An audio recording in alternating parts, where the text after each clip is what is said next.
After the fairly decent attempt at a selfie-centric smartphone with the V5, Vivo is taking another stab at the category with a rather premium Vivo V5 Plus. Priced around the 30,000 mark, the V5 Plus faces tough competition from the likes of the OnePlus 3T and the iPhone SE.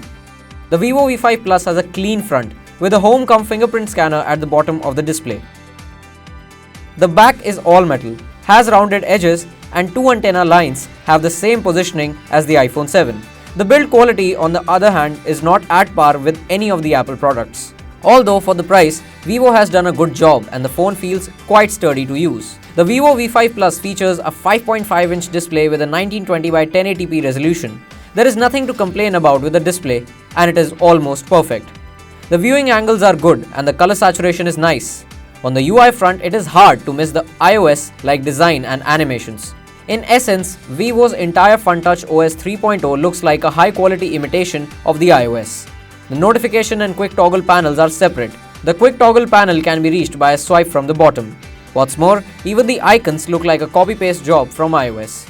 On the V5, Vivo already had a 20-megapixel front-facing camera, but it wasn't the best selfie camera we had seen at that time. On the V5 Plus, the company has chosen to add another secondary 8-megapixel front camera to the 20-megapixel front camera, which enables the phone to shoot better images in low light conditions, capturing more light and adding more details.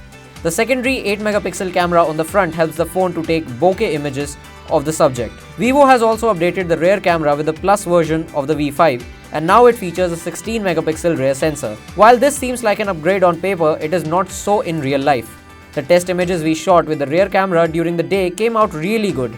The color reproduction is accurate and the focus time is fairly decent. The colors, however, look washed out and the images lose out on the details. While the rear camera is not as good as it should be, the new SoC at least plays its part well.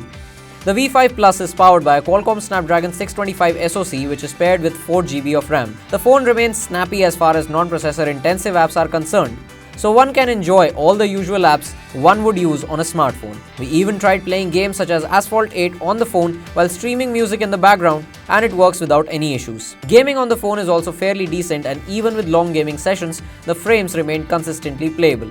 The battery pack on the V5 Plus also gets a slight bump over the V5. It uses a 3160 mAh battery which copes well with the new processor, and the phone churns out a workday worth of battery life without much hassle. Overall, the Vivo V5 Plus is a good selfie-centric phone, and that's pretty much it. Everything else about the phone is secondary and rather overshadowed by the OnePlus 3T. Thank you for tuning into Digit, and for more videos, subscribe to the channel.